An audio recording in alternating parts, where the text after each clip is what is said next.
ഈയിടെ ടർക്കി കടയിൽ ചെന്നപ്പോഴാണ് ലോക്വാട്ട് ഫ്രൂട്ട് പരിചയപ്പെട്ടത്. ഫ്രഷ് ആയിട്ടുള്ളതും വളരെ വെറൈറ്റി ഉള്ള ഫ്രൂട്ട്സും വെജിറ്റബിളും ഒക്കെ വാങ്ങാനായിട്ട് ജർമ്മനിയിൽ ടർക്കി കടകൾ വളരെ പോപ്പുലറാണ്. ഇത് കണ്ടപ്പോൾ തന്നെ വാങ്ങണം എന്ന് ഭയങ്കര പ്രലോഭനം. കണ്ടു കഴിഞ്ഞാൽ പഴുത്ത ആപ്രിക്കോട്ട് പോലെയാണോ, മുട്ടപ്പഴം പോലെയാണോ, പഴുത്ത അടയ്ക്ക പോലെയാണോ, അതോ ഇനി വേറെ എന്തെങ്കിലും ആണോ?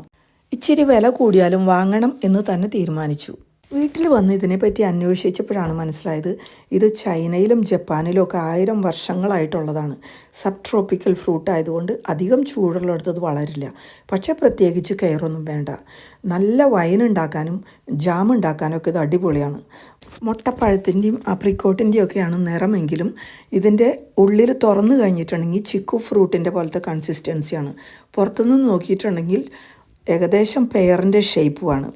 വളരെ ഉയർന്ന പോഷകമൂല്യമുള്ള ഈ പഴം നൂറ്റാണ്ടുകളായിട്ട് ട്രഡീഷണൽ ചൈനീസ് മെഡിസിനിൽ ഉപയോഗിച്ചു വരുന്നു. മറ്റു പഴങ്ങളുമായിട്ട് താരതമ്യം ചെയ്യാൻ പറ്റിയില്ലെങ്കിലും അല്പം പുളിയും നല്ല മധുരവുമാണ് ഈ പഴത്തിനുള്ളത്.